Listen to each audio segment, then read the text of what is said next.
खरदूषण रावण के सौतेले भाई थे जो समुद्र के इस पार रावण की राक्षसी सेना का नेतृत्व करते थे। उनका राज्य दंडकारण्य के वनों में फैला हुआ था जिसकी सीमा कौशल प्रदेश से लगती थी। इन्हीं वनों में भगवान श्रीराम अपने 14 वर्षों के वनवास के दौरान राक्षसों का वध कर रहे थे। अंत में वे पंचवटी के वनों में आकर रहने लगे जो उनके प्रदेश की सीमा में आता था।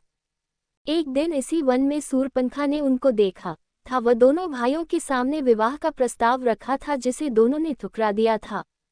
इससे कुपित होकर उसने माता सीता पर आक्रमण कर दिया था जिससे क्रोधित होकर लक्ष्मण ने उसकी नाक काट दी थी।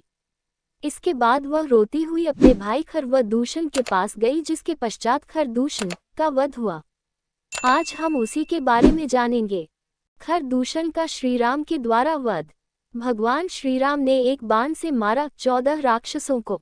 अपनी बहन का यह अपमान व स्वयं की सीमा में आए शत्रु का ये साहस देखकर खर ने अपने 14 बलवान राक्षसों को श्रीराम व लक्ष्मण का वध करने के लिए तब प्रभु श्रीराम ने अपने एक ही बाण से 14 के 14 राक्षसों का मस्तक धड़ से अलग कर दिया।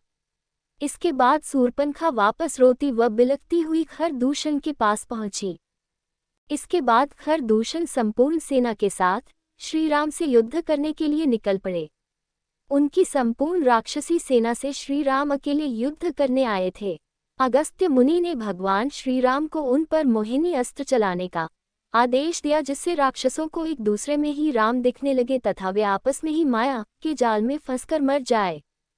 इसके बाद भगवान श्रीराम ने खरदूषण की सेना पर मोहिनी अस्त्र का वार किया जिसके बाद उनकी सेना पागलों की भांति आपस में ही लड़ने लगी। सभी को एक दूसरे में राम ही राम दिखाई दे रहे थे जिस कारण एक एक करके उनके सभी सैनिक मारे गए।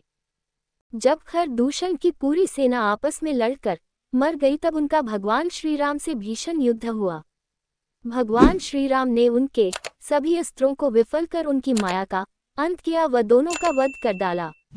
उस युद्ध में खरदूषण का एकमात्र सैनिक अकंपन बाच पाया था जो भागकर रावण की नगरी लंका पहुंचा। उसके व सूर्पनखा के द्वारा ही रावण को सब सूचना दी गई व खरदूषण के बारे में बताया गया।